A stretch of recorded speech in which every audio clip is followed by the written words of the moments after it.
తెలంగాణ నల్గొండ జిల్లాలో ఉన్న యాదగిరిగుట్టను తిరుమల తిరుపతి దేవస్థానంలా అభివృద్ధి పరచడానికి సమగ్ర ప్రణాళిక సిద్ధం చేసింది టీఆర్ఎస్ ప్రభుత్వం. ఈ నేపథ్యంలో యాదగిరిగుట్టపై ప్రస్తుతం గోపురం కన్నా ఇతర కట్టడాలు ఎత్తుగా ఉన్నాయని, వాటిని తొలగించి గోపురానికి స్వర్ణతాపడంతో స్పష్టంగా కనిపించే విధంగా ఇతర నిర్మాణాలు చేపట్టారు. అలాగే యాదగిరిగుట్ట వద్ద 2000 ఎకరాలు సేకరించి కళ్యాణ మండపాలు, వేద పాఠశాల, సంస్కృత పాఠశాల నిర్మిస్తున్నారు. యాదగిరి నరసింహస్వామి అభయారణ్యాన్ని అభివృద్ధి చేయడంతో పాటు సుగంధాలు వెదజల్లే వృక్షాలు, పచ్చిక బయళ్లు, ల్యాండ్స్కేపింగ్లు ఏర్పాటు చేస్తున్నారు. అలాగే యాదగిరిగుట్ట లక్ష్మీ నరసింహస్వామి కటాక్షం కోసం దీక్షలు చేసే భక్తులు, మానసిక వ్యాధిగ్రస్తులు, ఇతర మొక్కులు చెల్లించుకోవడానికి వచ్చే వారి బస కోసం బహుళ అంతస్తుల భవనాలు కడుతున్నారు. యాదగిరిగుట్టకు క్షేత్రపాలకుడైన హనుమంతుడిని ప్రత్యేకంగా కొలుచుకోవాల్సిన అవసరం లేకుండా దేశంలోనే అతిపెద్దదైన హనుమంతుడి విగ్రహాన్ని ఇక్కడే నిర్మిస్తున్నారు.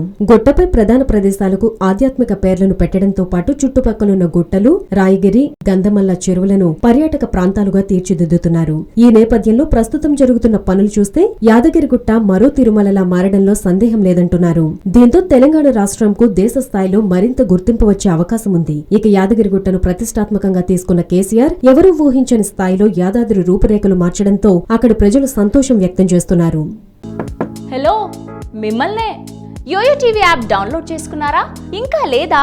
మీ యాప్ స్టోర్ కి వెళ్ళి వెంటనే డౌన్లోడ్ చేసుకోండి. ఈ వీడియో గనుక మీకు నచ్చినట్లయితే లైక్ చేయండి, షేర్ చేయండి అండ్ సబ్స్క్రైబ్ చేయండి.